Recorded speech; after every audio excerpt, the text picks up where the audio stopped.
Okay, this is the first of 4 presentations dealing with Essential Standard 8, which is about the 1960s. So make sure you have your notes in front of you, just as we did in the past. You will see the underlined words in the presentation and then fill in the blanks on this as you go. So let's go ahead and get started. Again, this is about the 1960s, a very pivotal decade. That a lot of people, of course, are involved in the events, but there's 3 men who particularly stand out, and that's Martin Luther King, John F. Kennedy, and Lyndon B. Johnson. The last 2 were presidents. Martin Luther King, of course, is going to be the best known of the civil rights leaders. Not the only one, but the best known.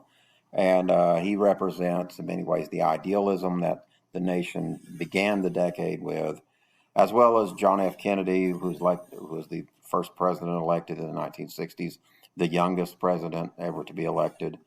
Also very idealistic in many ways. But then as we go through this decade, and especially with the Vietnam War and other problems that crop up, we're going to see America's attitude change from less about idealism, more about sort of a cynical outlook where we think everybody's a liar, we can't trust anyone, and that sort of thing. All the damage that's done culturally by this decade, and that we're still dealing with.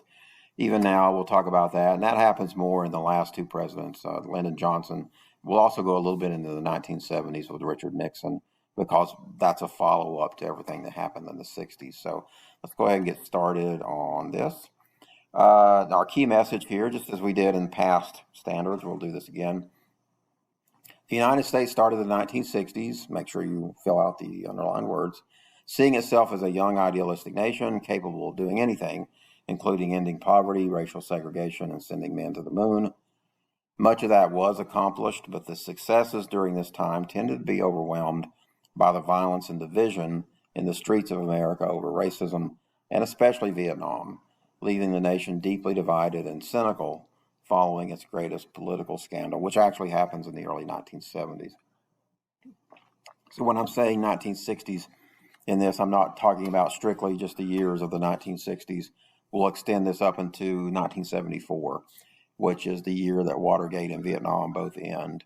And that kind of draws to a close this whole political upheaval of the 1960s, if you look at it from a long point of view. Okay, so connections to our past standards. First of all, recall that the technology, the impact of technology, especially television, we covered that in Standard 4. Many of the things that we sort of briefly covered in Standard 4 about television in the 1960s, we're going to be talking about that again, more on a more factual level this time, instead of just looking at the visuals of it. Number 2, America's long struggle with the legacy of slavery and racism again comes to the front during this time period with the Civil Rights Movement, sometimes referred to as Second Reconstruction, because the first Reconstruction, which was the essential standard you did on Apex Unit 5, that attempted to solve America's racial divide back in the 1870s, but it did not. It helped in some ways, but it didn't come close to doing that. So the 1960s, the Civil Rights Movement will be a second attempt at that, and it will succeed in many ways. It will get rid of the Jim Crow laws, all the legal segregation, but it won't get rid of segregation itself. We'll talk about that. And then the 3-way struggle that led to World War II, which was sort of a capitalism versus fascism versus communism kind of struggle, becomes a 2-way struggle after World War II between capitalism and communism, this thing that we call the Cold War that we're going to talk about. So let's go ahead and get started on it. The 4 areas that we will cover on this, first, the Cold War. That's what we're going to cover in this video. We will also go over the Civil Rights Movement in later video. We'll also look at the youth culture of the 60s in another video, which all that gets tied together: youth culture, Civil Rights Movement, Cold War. All of that sort of comes together in Vietnam, which we'll talk about throughout. And then the aftermath of Vietnam, in many ways, is the Nixon administration and the Watergate scandal that comes out of that. And we'll look at that in the 4th and final video. So today we're going to look at the Cold War, and if you look at your notes, it asks you what year is the Cold War. Now, the Cold War itself actually goes beyond 1974. That's just as far as we're going to cover it in this video. So 1945 to to 1974 are the years that we will cover during this set of videos, actually. The Cold War itself will go all the way up to 1990 before it finally ends. But we will look at the most significant part of it here in this section. Okay, so what do we mean by Cold War? The definition: it is an ideological struggle. It is not a shooting war. When students hear that or see that word war, they tend to think that it's some kind of fighting war. This was not that kind of war. It was an ideological struggle between capitalist democracies led by the United States and communist totalitarian countries led by the Soviet Union. So it's a struggle. Think of it as a struggle or a contest. We now have this two ways of organizing societies and economies, and those two ways are sort of vying for world control with each other. Capitalism, communism, democracy, authoritarianism, that sort of thing. Okay, so let's look at the start of the Cold War. We have to go back briefly to our World War II Central Standard, number 7, to do that. And again, World War II can be thought of as a kind of three-way ideological war. There's three big ideologies that are trying to vie for world control that really are at the heart of why World War II happened in many ways. You have capitalism, with the United States being the lead example. You have communism, which is a fairly new thing at that time, with the Soviet Union being the lead example of that. And then you have this third way, fascism, countries like Germany, Italy, and Japan that are doing something different. They're also being highly aggressive. Fascism, that sort of authoritarian impulse where everybody is supposed to pull together and nobody is supposed to be against the whole, that sort of fascist ideal is a very aggressive and even violent one. And so that's why the other two, capitalism and communism, even though they have significant differences with each other, they pull together and fight against fascism and defeat it in World War II. But then as the war is ending, we now have a situation where the capitalist countries and the communist countries, with the United States and the Soviet Union being the two superpowers at the end of World War II, now those two are going to go into this sustained competition for world control with each other. So that's what we're talking about when we talk about the Cold War. What made the Cold War a very dangerous time, remember, it's not a war in the sense of a fighting war, but it very easily could have become that.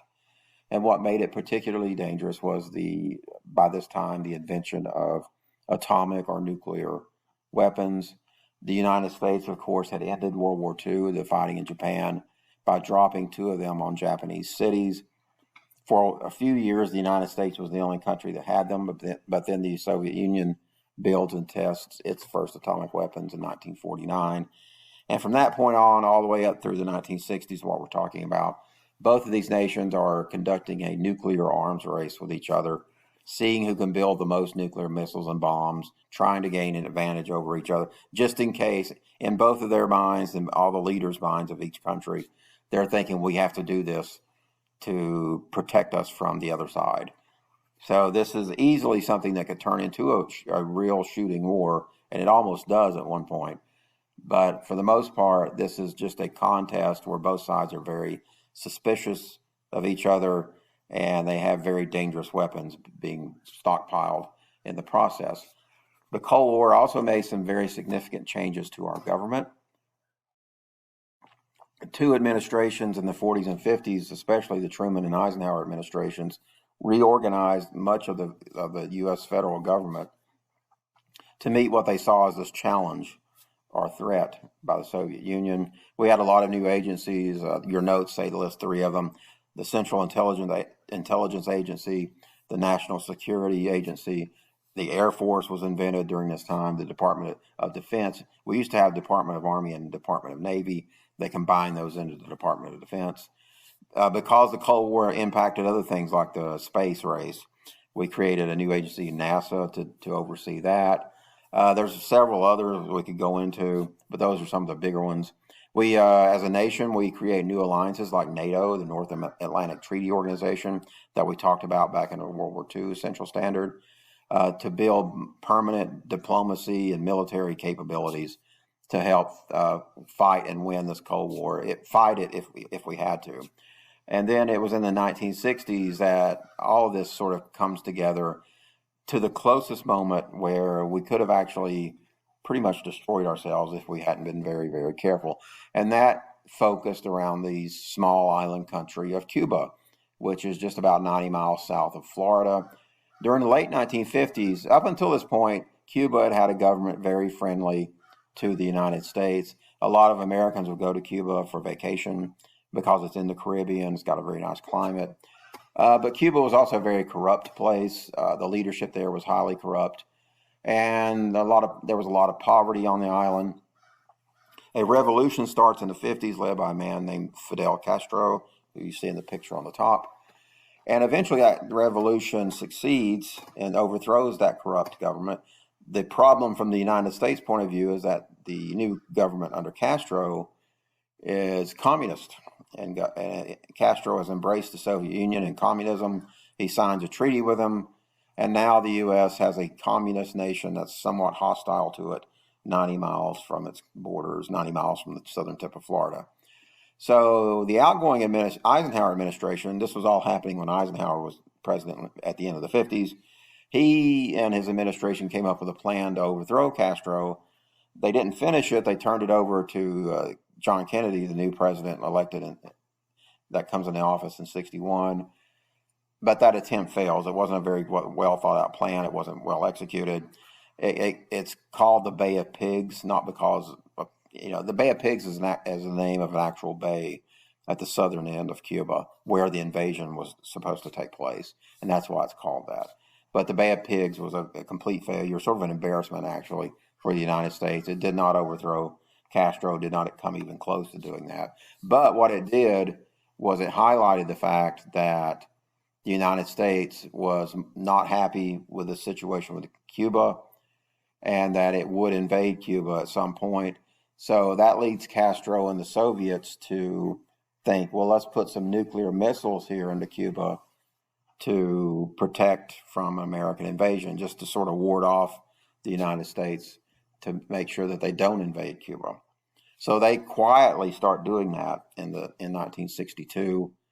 And an American spy plane eventually flies over, takes pictures, and the United States intelligence agencies are able to figure out that, the Soviet Union has placed missile launchers into Cuba. And of course, those missiles will be aimed right at the United States. And again, of course, this is only 90 miles away from the United States itself. So this is where we get to this big standoff called the Cuban Missile Crisis. And I'm going to play a video here in just a second.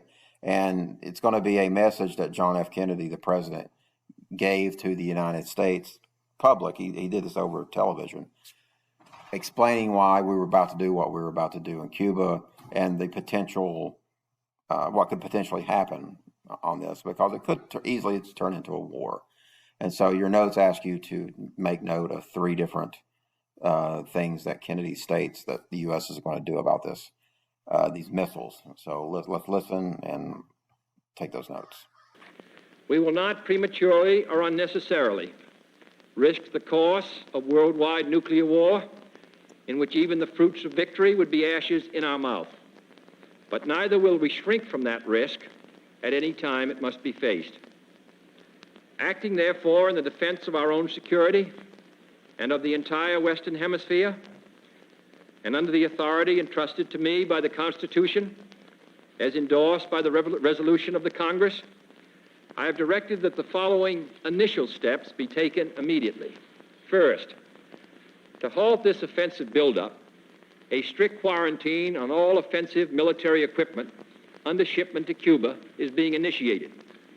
All ships of any kind bound for Cuba, from whatever nation or port, where they're found to contain cargoes of offensive weapons, be turned back.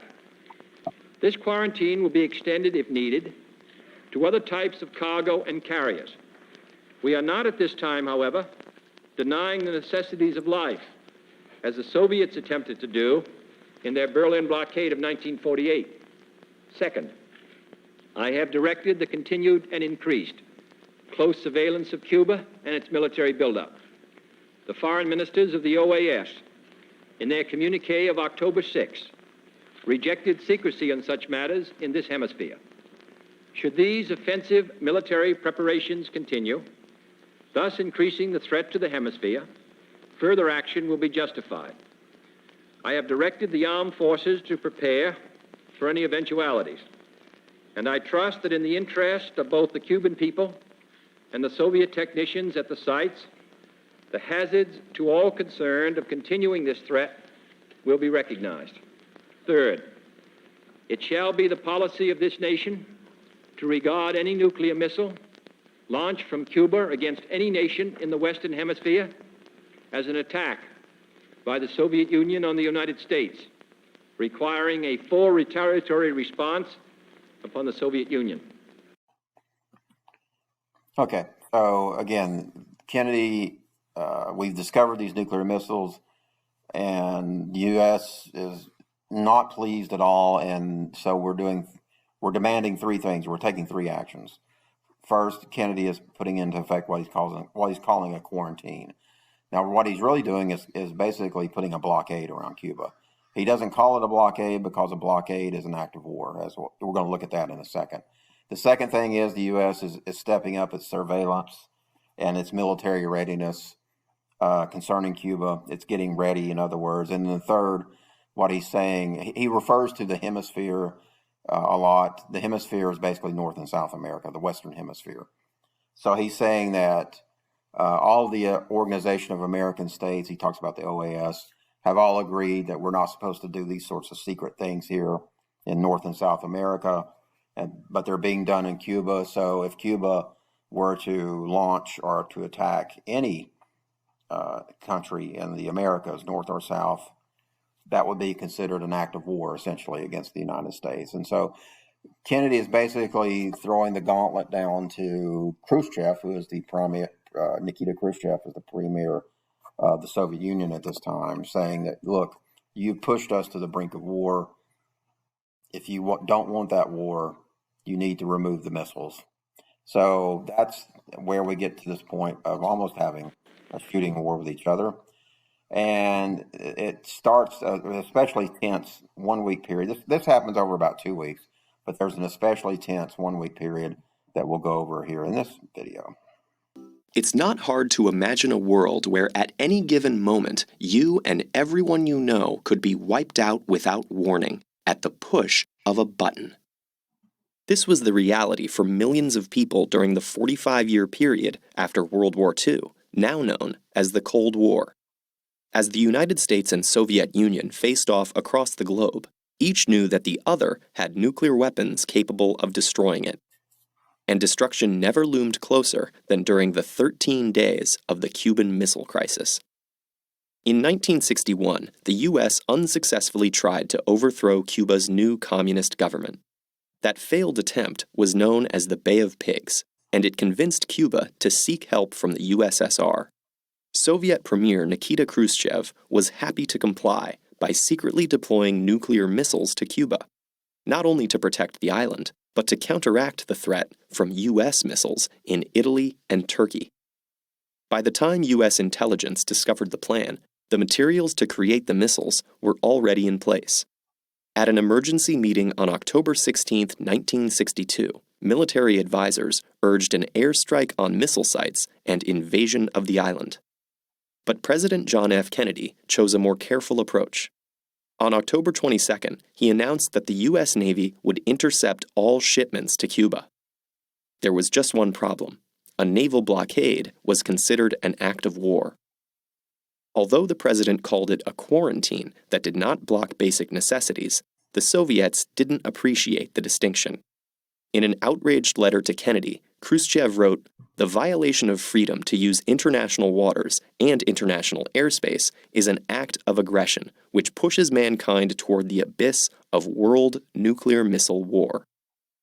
Thus ensued the most intense 6 days of the Cold War. While the U.S. demanded the removal of the missiles, Cuba and the USSR insisted they were only defensive. And as the weapons continued to be armed, the U.S. prepared for a possible invasion. On October 27th, a spy plane piloted by Major Rudolf Anderson was shot down by a Soviet missile. The same day, a nuclear-armed Soviet submarine was hit by a small depth charge from a U.S. Navy vessel trying to signal it to come up. The commanders on the sub, too deep to communicate with the surface, thought war had begun and prepared to launch a nuclear torpedo. That decision had to be made unanimously by 3 officers. The captain and political officer both authorized the launch, but Vasily Arkhipov, second in command, refused. His decision saved the day, and perhaps the world. But the crisis wasn't over. For the first time in history, the U.S. military set itself to DEFCON 2, the defense readiness one step away from nuclear war. With hundreds of nuclear missiles ready to launch, the metaphorical doomsday clock stood at 1 minute to midnight. But diplomacy carried on. In Washington, D.C., Attorney General Robert Kennedy secretly met with Soviet Ambassador Anatoly Dobrynin. After intense negotiation, they reached the following proposal. The U.S. would remove their missiles from Turkey and Italy and promise to never invade Cuba in exchange for the Soviet withdrawal from Cuba under UN inspection. Once the meeting had concluded, Dobrynin cabled Moscow, saying time is of the essence and we shouldn't miss the chance. And at 9 a.m. the next day, a message arrived from Khrushchev announcing the Soviet missiles would be removed from Cuba. The crisis was now over. While criticized at the time by their respective governments for bargaining with the enemy, contemporary historical analysis shows great admiration for Kennedy and Khrushchev's ability to diplomatically solve the crisis. But the disturbing lesson was that a slight communication error or split-second decision by a commander could have thwarted all their efforts, as it nearly did, if not for Vasily Arkhipov's courageous choice. The Cuban Missile Crisis revealed just how fragile human politics are compared to the terrifying power they can unleash. Okay, so I know in your notes it has a couple of things there about the 2 incidents that happened the same day that almost triggered the war, especially the one involving the submarine, the executive officer of that Soviet submarine refusing to okay the launch probably stopped a world war from happening. The fact that the U.S. did not respond when their spy plane was shot down again probably, saved the day on that. And that was the same day that both of those happened. So eventually the 2 sides backed down and It's not moved hard to away from this brink of destruction that they had come up to. And then after this, the rest of the 60s and the 70s, the Cold War enters a much quieter phase that we usually refer to by the French name of détente. That just means easing of tensions. And so it looks like the Cold War after this Cuban Missile Crisis is sort of fading away. And for the rest of this essential standard, we can effectively say that it does. Although the U.S. is going to find itself into actual shooting conflicts that are connected to the Cold War, one in Korea and one in Vietnam that we'll talk about in a second.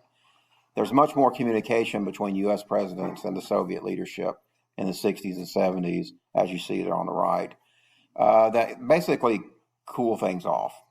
We won't get back into the Cold War again until the next standard when we talk about the 1980s, when the Cold War begins to heat up again for the final time.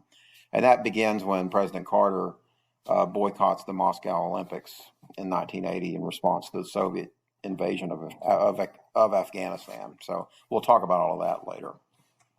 Let's look at now the 2 actual conflicts that the U.S. was involved in that were connected to the Cold War. The first one being in Korea. At the end of the World War II, the U.S. was planning to invade Japan. We dropped the bombs and ended up not doing that, but we had soldiers amassed on the Asian peninsula of Korea, just across the bay from Japan, and they were in the southern part of Korea. And then the Soviet Union declared war on Japan right there at the very end, and they were amassing soldiers in the northern part of the peninsula. And at the end of the war, the 2 superpowers can't really agree on what to do about Korea, so they create 2 different countries. North Korea under a pro-Soviet government and a South Korea under a pro-American government. And so what we eventually get out of that, the Koreas each of those governments think that they're the legitimate government that should control the whole peninsula. And so they go to war when North Korea invades South Korea in 1950. The U.S. is able to convince the United Nations to assist it in fighting back against North Korea. The Soviet Union had made the mistake of boycotting the United Nations at the time, and so the U.S. was able to push this through. And so the U.S. leads the United Nations effort to repulse the North Korean invasion, and eventually, after 3 years, a ceasefire is reached. Now, a lot of people died during the Korean War, especially Koreans themselves. About 1 million were killed in this war. It definitely was not a small, meaningless war. But we reach a ceasefire, and that ceasefire is still in effect to this day. They created what's called a demilitarized zone at the border of the two countries, where you see in the picture they have guards basically looking at each other from across the way. And that's the way the situation has remained to this day. The war is still officially not over, although there's been no fighting or no shooting since 1953, I think. So there's not been any fighting, but the Korean War is actually still technically ongoing.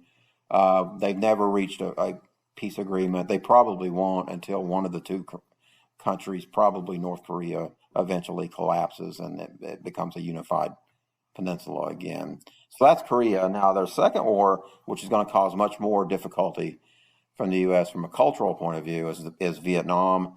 Vietnam is also in Asia. It's south of where Korea is. It was part of a French colony called Indochina that also eventually consists of two other countries, Laos and Cambodia. But when the Vietnamese fight a war of independence against the French and defeat them in 1954, again, there's two Vietnams that are created, a North and a South. And just like with Korea, the North Vietnam is a communist controlled government. South Vietnam is more of a U.S.-friendly government. So we have a similar thing going on in Vietnam that we had in Korea. And Vietnam is seen by the United States as a Cold War conflict, even though it's seen that way by its leadership. Even though from the time during the 1950s all the way through the 1960s, there's people within the U.S. government saying this isn't really a Cold War conflict. We shouldn't look at it that way. But that's going to be what drives all the U.S. decision-making over the next 20 years or so concerning Vietnam. All the presidents see this as a situation that they can't back down from. If they do, they're going to look weak. The communists will move on to the next nation and take it over. So we're going to slowly get dragged into Vietnam over the course of the 50s and into the 60s. And that's eventually going to become a very big thing in the United States as more and more American soldiers are sent to Vietnam to help fight that. What really triggers the big uptick in American soldiers in Vietnam is an incident that happened in 1964 with President Johnson was in the White House, called the Gulf of Tonkin incident. And you're going to do a series, an exercise on that, what's called the Gulf of Tonkin resolution. So I'm going to have you direct you to that now, since we are at the end of this part. And in the second part, we'll go over another big thing that's happening after World War II in the 60s, called the Civil Rights Movement, which I know you've probably reviewed that before. You'll know a bit more about this than you did the Cold War, but we will do that in video number 2. Make sure you do the Gulf of Tonkin resolution activities. If you need help with that, let me know. Thanks for listening.